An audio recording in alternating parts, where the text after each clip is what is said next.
Hey everybody, welcome back to Xi4P Podcast. This is the Daily X, where we bring you news and discussions about your favorite Marvel comics, most notably the X-Men. I'm Nico, and you guys can find me on Twitter and Instagram at NicoAction. That's NicoAction. And this next segment is sort of a long time coming. Children of the Atom took an incredibly long time to make it to shelves, and then it sort of went through a retooling. This fourth issue really sees a change and a dynamic shift in what Children of the Atom not just is, but could be.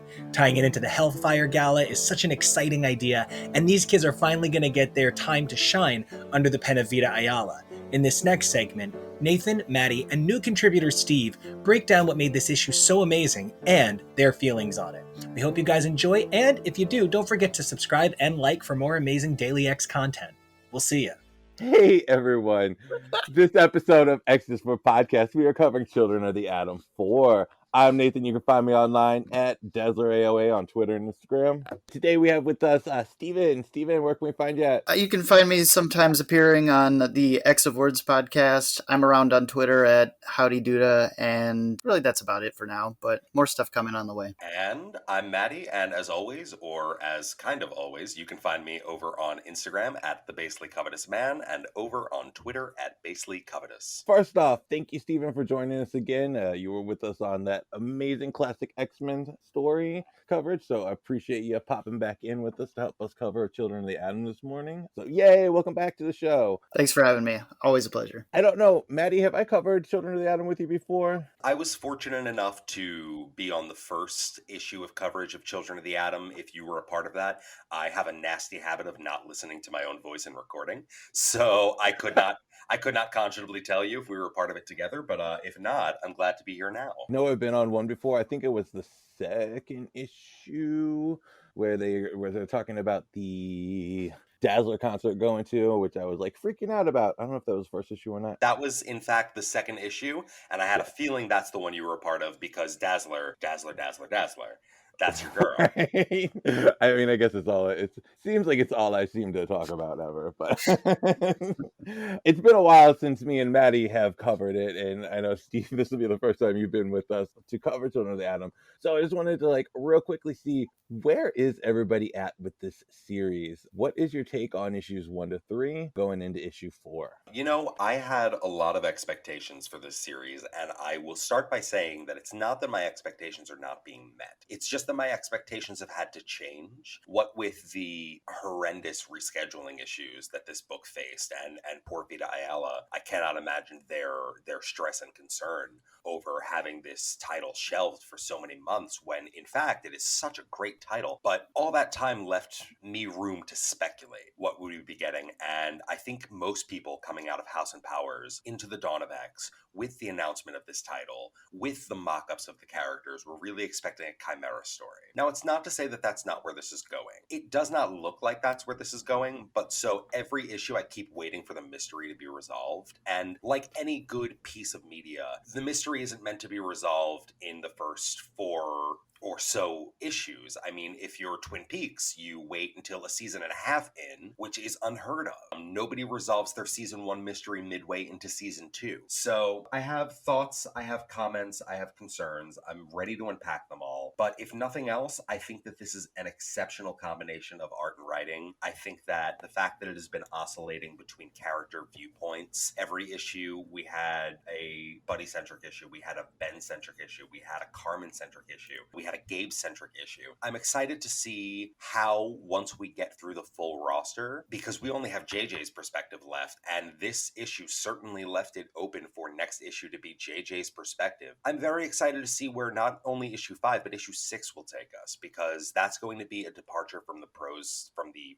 formatting of the narrative, and I'm excited to see how it evolves. When I first started the series, I became a little apprehensive, partially because I wasn't sure exactly where the story was going. I was a little confused as to my expectations as well. You know, you come into this thinking that these kids are all going to be mutants of the new generation, emulating their X-Men forebears, and then very quickly you stop and you realize that that's not what the series is at all, actually. That is something very, very different. So at first I had to readjust, as Matt was saying. That doesn't mean I don't like where it's going. It's very interesting to me. I am wrong-footed at every turn by the narrative, which is I think, frustrating to a lot of people, but for me makes me more interested in where it's going. Vita's a very talented writer and somebody that I've really enjoyed reading. I know a lot of people had apprehensions about Prisoner X going into it, but I feel like coming out of it was one of my favorite series of Age of X-Men. And this is, if not my favorite series running right now, one of the ones that I'm most interested to see where it wants to go and what its ultimate goal is, because I still don't exactly know yet. But seeing interesting things like the appearances of the Gorilla Man or the U-Man, seeing this, is it mutant appropriation angle or is it something more complicated than that, is very intriguing to me and has kept me strung along for the entire ride so far. And I'm also, I don't know if this is staying, but I'm also appreciating the Paco Medina art and David Curiel colors. Marcelo Maiolo's color and shading and facial contouring is sometimes a little uneven for me, and sometimes it puts me a little off, although sometimes it really highlights a character in the way that I like to see them best. I really like their work with Storm. And I'm kind of basically where you guys are at with this series so far. I really think that this series has really suffered from its delays and having to have been pigeonholed into different events. Because if you look at the original Ten of Swords art, it looks like Children of the Atoms was supposed to be at least tangentially part of that event, because you've got Cherub on this big poster I'm looking at right here of the Ten of Swords promo art right here. So it got to be really tough for Vita to have written this. And that's where I'm wondering how much of this Vita had written before and how much of it they're having to change now and how much of it they're still working on now. Mm-hmm. And I really do. I respect the process more than anything. Our fearless leader, Nico, is one of the most competent and capable writers that I've had the pleasure of meeting and working with intimately. And I know firsthand what it is like to, well, I know secondhand what it is like to have your schedule moved around and to have things sort of turned on their head. As a visual artist myself, I have experienced this, and I'm sure the entire team that was working on this has had to go back and make revisions and make edits, and you have to be confident that no matter what version of your intended script or your intended storyboard you put forward, that it is the story you are confident in telling. And I think, if nothing else, there is nothing about this book that doesn't read confidently. I have faith in Vita as a writer to be able to do that and make the changes and make the adjustments. Steve, like you were saying, their Prisoner X was amazing. Their run on the New Mutants so far has been probably my favorite New Mutant run since maybe back into the original days. Yeah. So,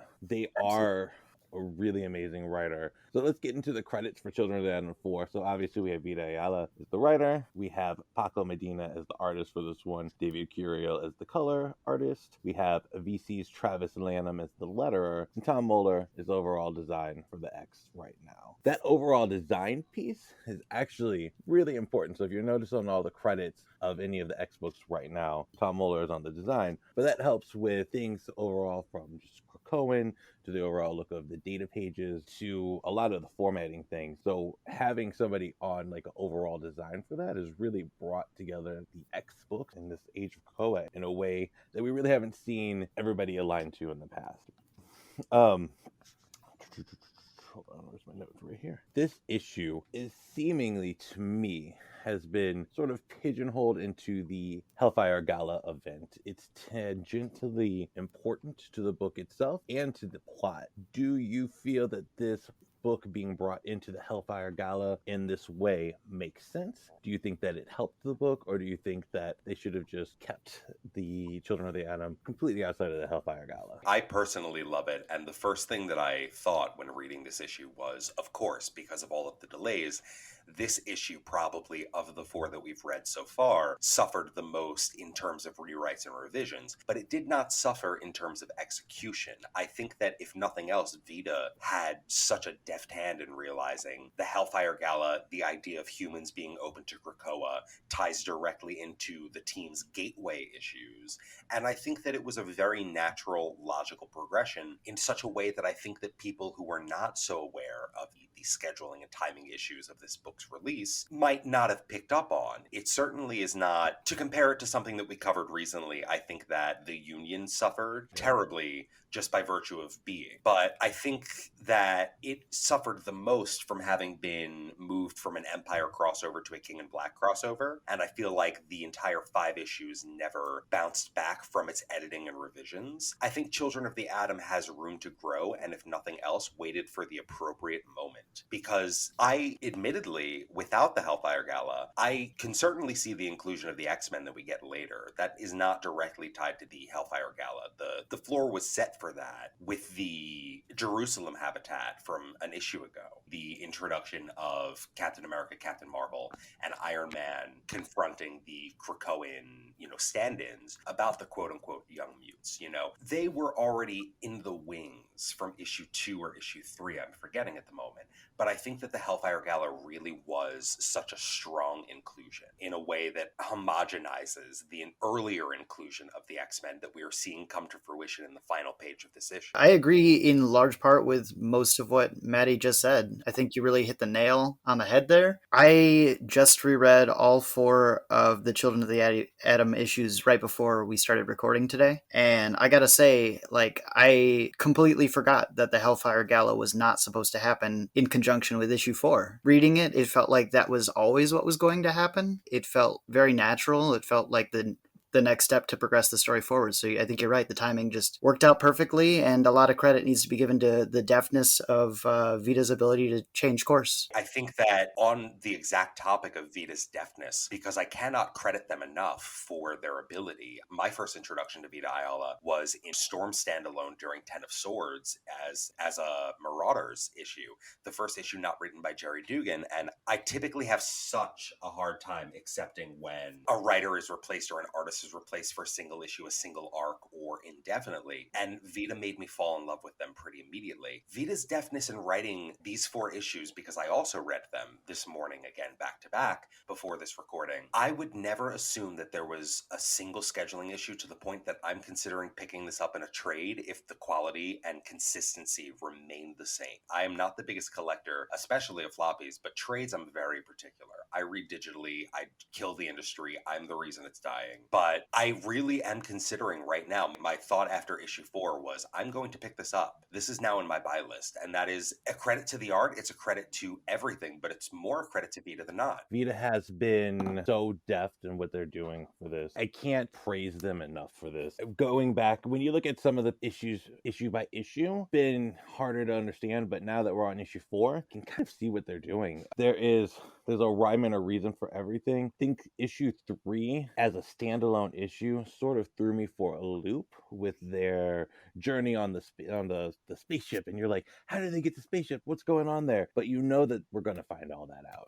We know that Vita, they're going to tell us what was going on with these kids. Yeah, no, I was just saying that's like a skill that was really highly developed among people during the Claremont era in the 90s, if only because you constantly had to wait to find out and you often missed issues. But I definitely think that it's nice to know that you can trust that these plot threads are going to get picked up again. These are not just dropped threads. Just because an issue or 2 later, they still haven't addressed them. I trust them. I know they're going to get to it. We've got the kids now playing with the tech that they discovered on that ship. We see some interesting combinations of what their power sets could have been. And the kids learn that these toys are kind of dangerous. 1, they almost kill Carmen with the zappy laser beam. And then 2, we have Marvel Guy making Carmen kiss her with some pheromones. Do you think this sort of proves Cradle's point that it's somewhat dangerous for youth to be superheroes? Yeah, 100%. I could not imagine. And I recently, to take this on the scenic route, I've recently become involved with a number of friends who I have not known for the last 6 to 10 years of my life. And in that way, you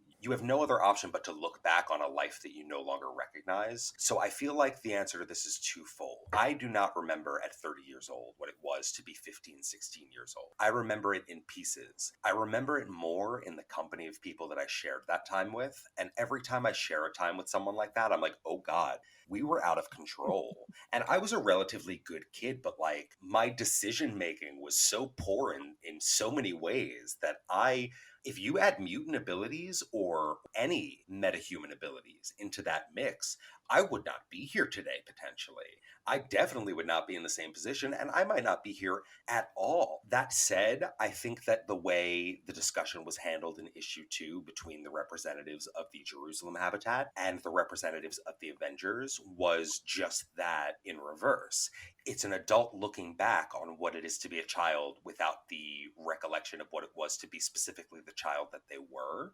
I think that it comes at a detriment to the capabilities of these 5 specific individuals with whom they have no prior affiliation or relation to say that they cannot handle it. But it is not out of the realm of possibility, and it is not out of the purview of my mind to say that most kids, most high school age kids, should not be trusted with burgeoning mutant abilities on their own. Supervision is necessary. It's like being a metahuman latchkey kid in that way, and I feel like while Cradle is going about things the tremendously wrong way, and that's a sentence, but they're surely going about it the wrong way, but I feel like even though they themselves are not well-intentioned, the argument itself is well-intentioned. I think a lot of the reason that I don't like events at all, like Outlawed or Civil War, is because we have a real strong case of the mutant metaphor of power standing in as the identity of an oppressed people or a marginalized people, coming into direct conflict with the metaphor of, say, something like gun control or regulation of underage substance use.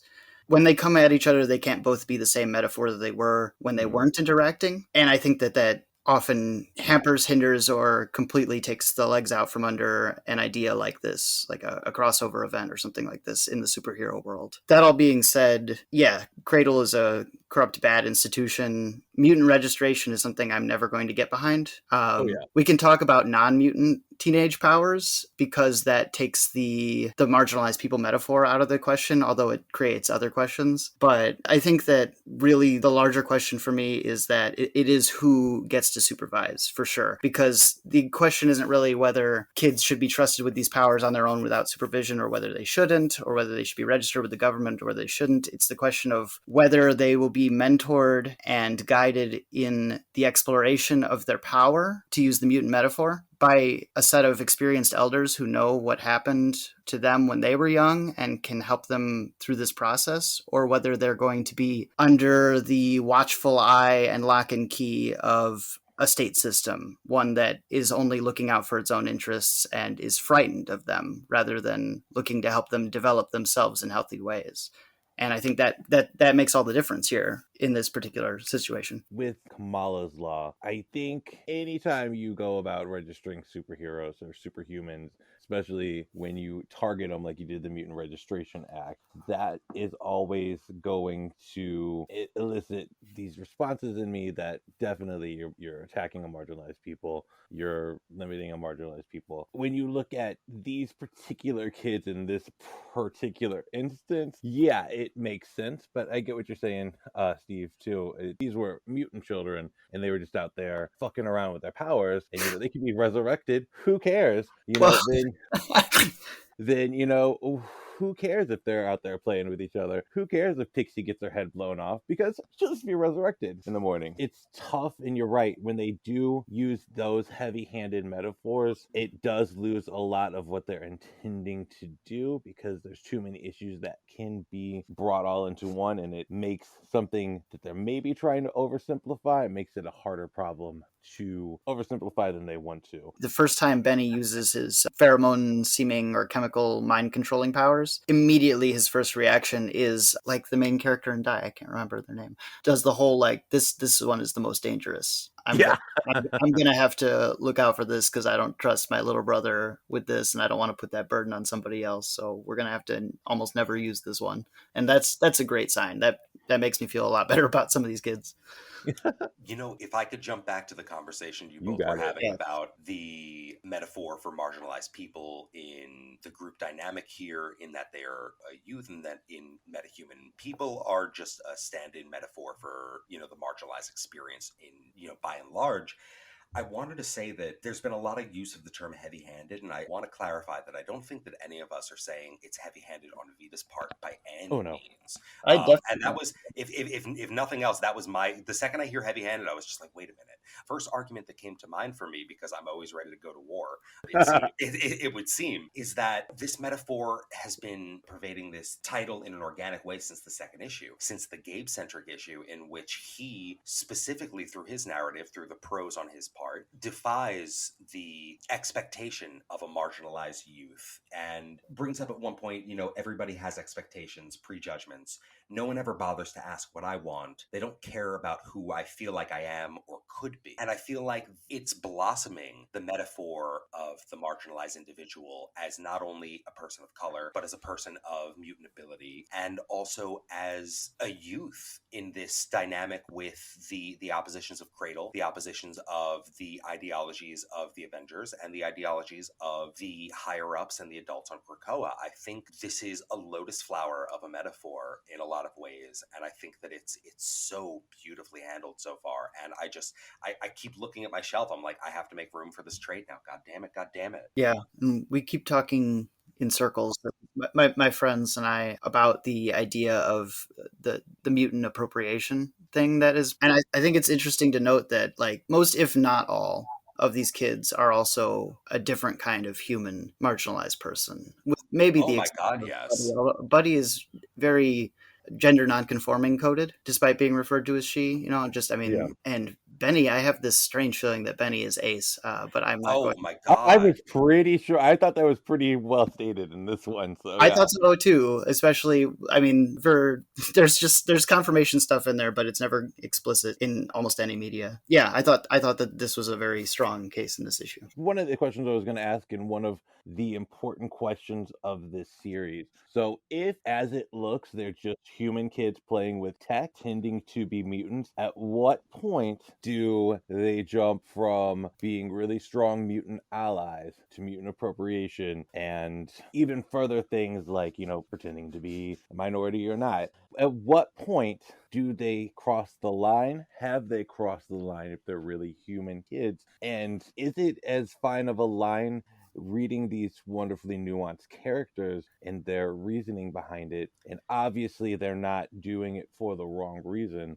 Where are you guys at with this messy situation? I think Buddy has crossed that line very, very much so.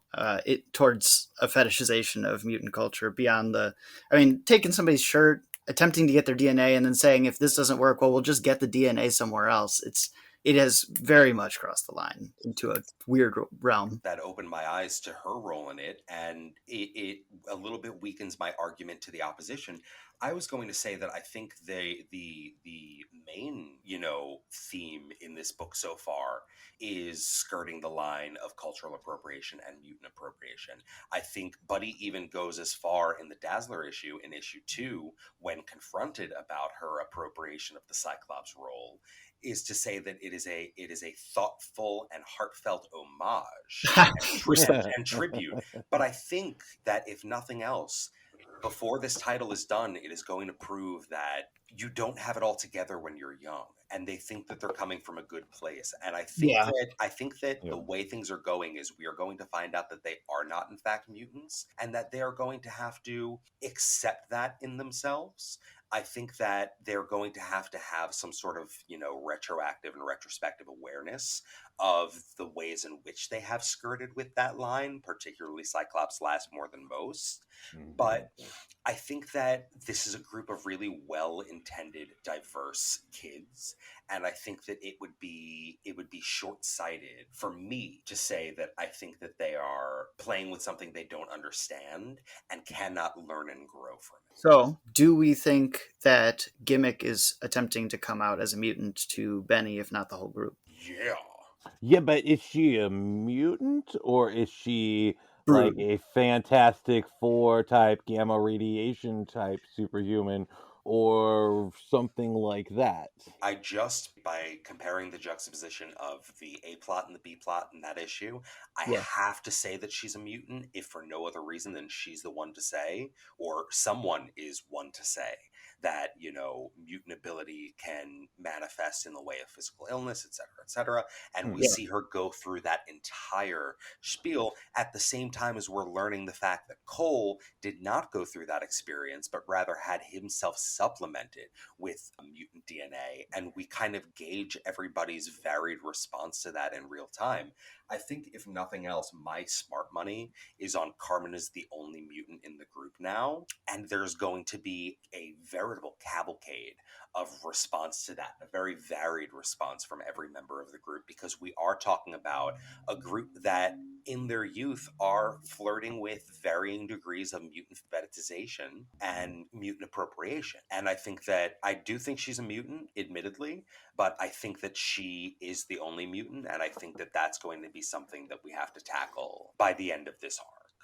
Yeah, I think you're completely right, Matt. And I think that if there's one thing that Vita has demonstrated again and again that they are a master at, it is showing, like you said, a cavalcade of varied reactions emotionally and narratively to a shocking development. And I think that's what we're going to see from each of the characters. That's one of the main things I was wondering is what those kids' reactions to Carmen being a mutant, if she actually does turn out to be a mutant, or even if she's not a mutant, just having actual superpowers on her own is going to be, they're kids, right? And you'd see this in adults too, but they know how to hide it a little bit more. But you can tell that there's going to be a lot of jealousy. There's going to be resentment. There's going to be celebration. There is probably going to be, like you said, some fetishism and people wanting to be with her when they wouldn't have before, and maybe her crush Cyclops last would want to be with her, and that would cause some issues. I mean, I can just see a whole world of things go on. If Carmen does turn out to be a mutant, her whole life would change because she would be accepted into the Krakoan society at this point, whereas the others would have to stay behind and wouldn't be openly and readily accepted. Also, there's the issue of they've presented themselves to the X-Men as mutants themselves. So if it turns out the other kids aren't mutants, they would super not be welcome on Krakoa for the appropriation aspect of it. And, just for the trouble that they're causing in the name of mutants as Teen Mutant Superheroes, which Teen Mutant Superheroes are going to get in trouble. They're going to get in trouble. Just the way they are. God, your mention of them presenting themselves to the mutants of Krakoa as mutants made me revisit that scene, and now I have a really insidious and kind of ugly prediction. And we're certainly not a predictions show, but if I could just toss one out into the ether, in reading this book, I keep asking myself, what does this remind me of? What does this remind me of from the ground up? And the answer is Runaways.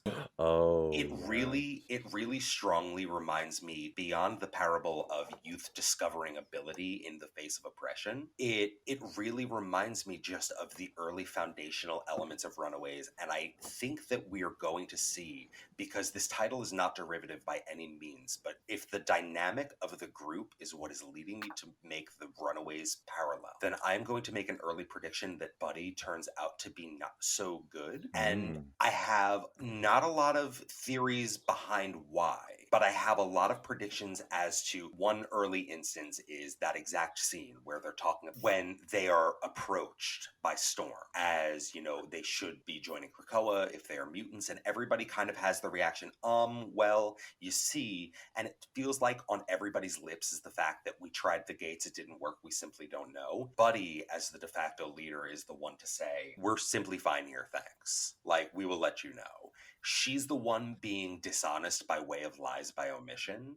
And Yes. I feel like that's an early sign that her morality may not be where it needs to be. Just because she's a good friend and a good leader does not mean that she's good at heart. And this is where it becomes ugly and insidious. I feel like not identifying Buddy, who is so clearly non-gender conforming, not identifying her as non-binary is a way to try and not make the non-binary character the evil character. Oh.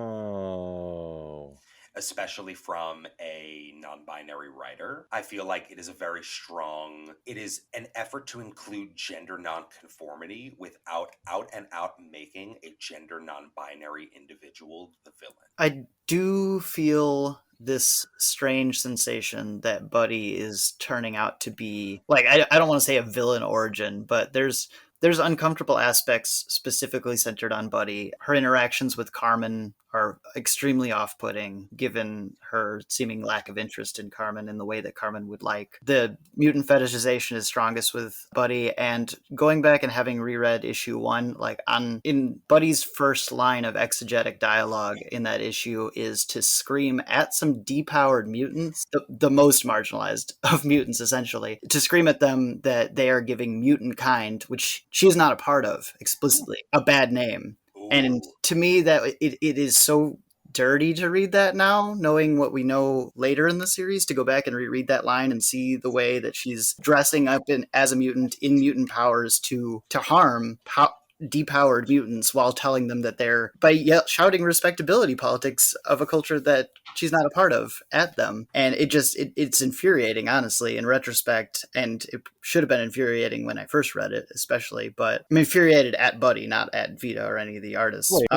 Just reading that over again and thinking about how it's interesting that they formed this group that is similar to the 05 of the original X-Men, and they've dressed up in the clothes of some of the 05 and some of the earlier X-Men, and they're doing what the X-Men used to do pre-Krakoa, which is this whole respectability politics front, where the X-Men's whole mission was to be the good, respectful mutants who took down the bad mutants that made mutants look bad to humans for the humans, and I think it's telling that Buddy has recreated that in the face of Krakoa. Krakoa happened, these marginalized people took their ball and went somewhere else and are able to live free and happy lives without human interference now. And Buddy's reaction to Krakoa is to recreate mutant respectability politics in the human world again, to bring back that outdated and outmoded form of the X-Men in the way that some fans who do not like the Krakoan era have been advocating for. And I think that itself is a really interesting parallel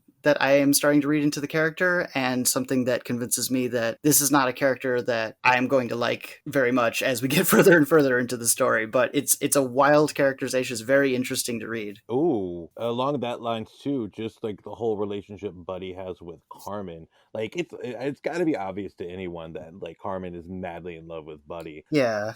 But like for Buddy to, oh wow, so like that adds a sinister element to that as well. Whereas Buddy is just using Carmen because Carmen's the one who creates all the costumes. Carmen's the one who does all the outfitting. So oh my god, wow, oh god, and then the parallel runs further, because not only is she exploiting she's exploiting a culture of marginalized people, but she's exploiting a marginalized person emotionally by not sharing and reciprocating feelings. She's exploiting the work of a marginalized person of color. So this is, and I really genuinely hope that this doesn't, in some ways, because you can't be confronted with something ugly like this and say, well, I really hope this is how it turns out, right? There's a part of me that really wants to be wrong, but now there's a part of me that really needs the three of us to be right, because I can't read the character the same way. Wow, this was eye-opening. This was really eye-opening. I'm like, the way you guys put all these pieces together, I am wow.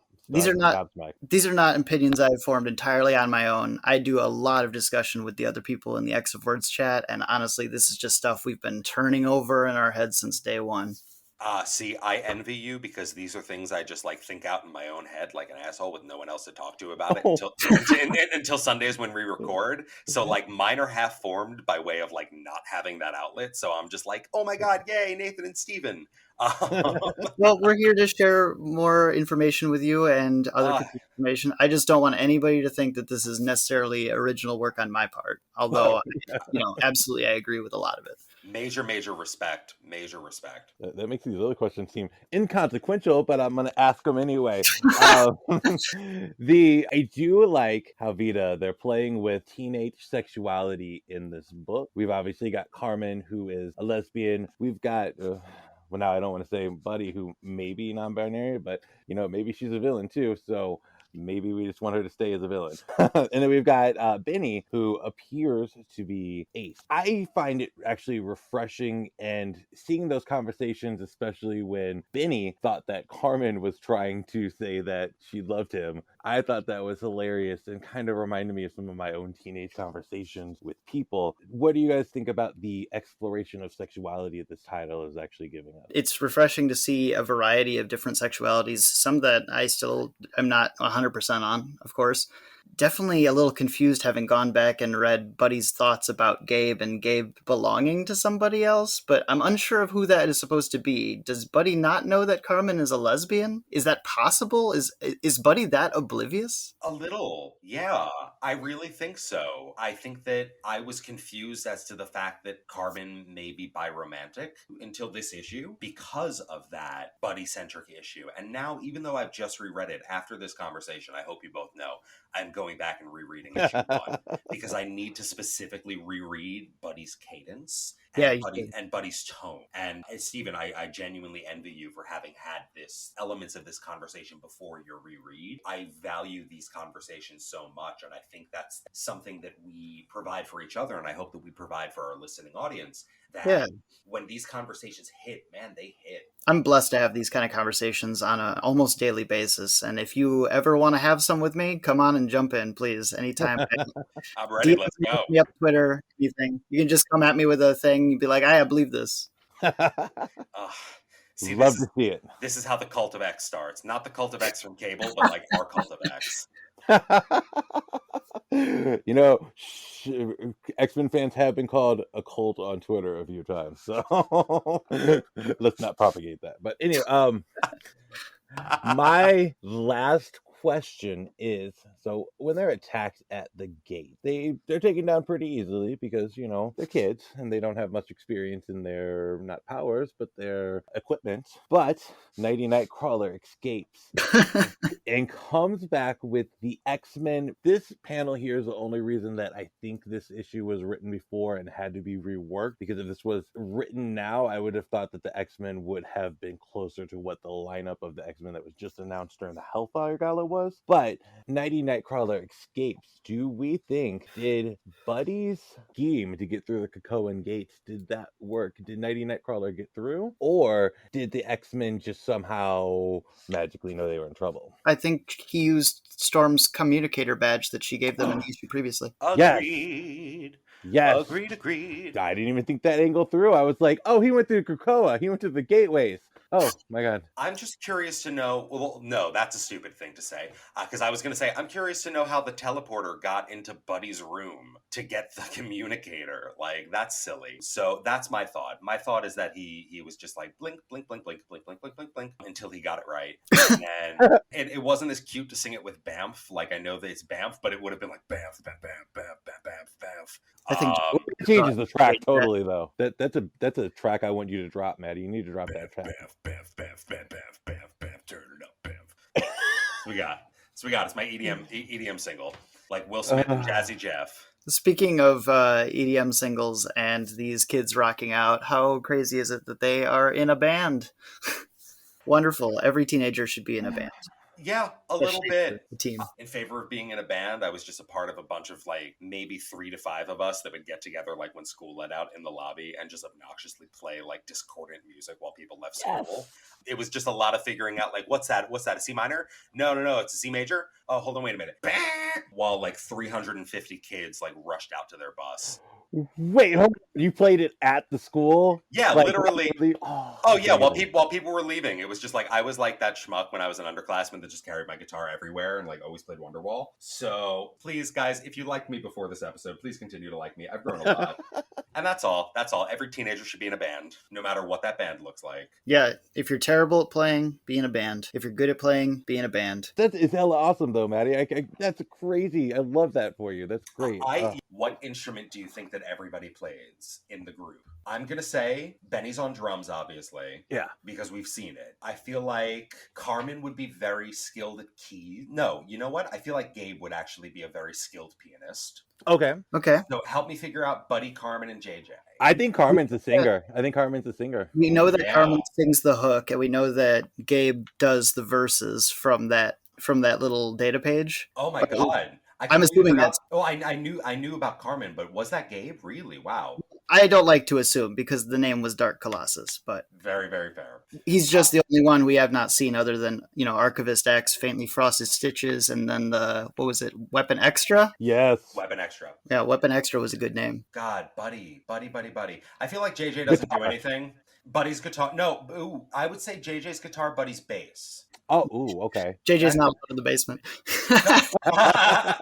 I just feel like Buddy's a little too subversively cool to be a guitarist. I feel like she's just like, she grew up and was just like, I want to play bass. Like, it's it. I can't do anything on my own with it, but like, I'm definitely the leader. And you're just like, okay, that's Is it fine. is it weird that I assumed Buddy just did the mixing? Oh my God. Well, I feel like she's so type A that she has to. Oh yeah, totally. Or would she delegate it to Carmen? Thanks for joining us, guys. I think she would delegate it to Carmen. She'd be like, Carmen, come here, babe. Can you do this for me? Oh, Yeah. mixing Oh my God, is so you're right. hard. Oh, you know what? I don't even think she would come to her helplessly like mixing is so hard. I think she would kind of just be like, she would purposefully present like a mediocre mix and just wait for Carmen's own type A qualities to be like, well, you can fix this and you can do that and you can actually lower the treble here. And you know what? I'm just going to take it over. And we did see Carmen's type A with the live streaming, so yeah, maybe Carmen does do the mixing. I hope everybody knows that I am. Should I ever be active on my Twitter again, it is going to be a Buddy Hates Stan account. Yes. So please hit me with your best DMs if you also think Cyclops Glass is kind of a bitch. Hey guys, if you like that cut from X's4 Podcast, you'll be sure to like some of our other materials. So don't forget to like, subscribe, and check out these other amazing videos here at X's4 Podcast.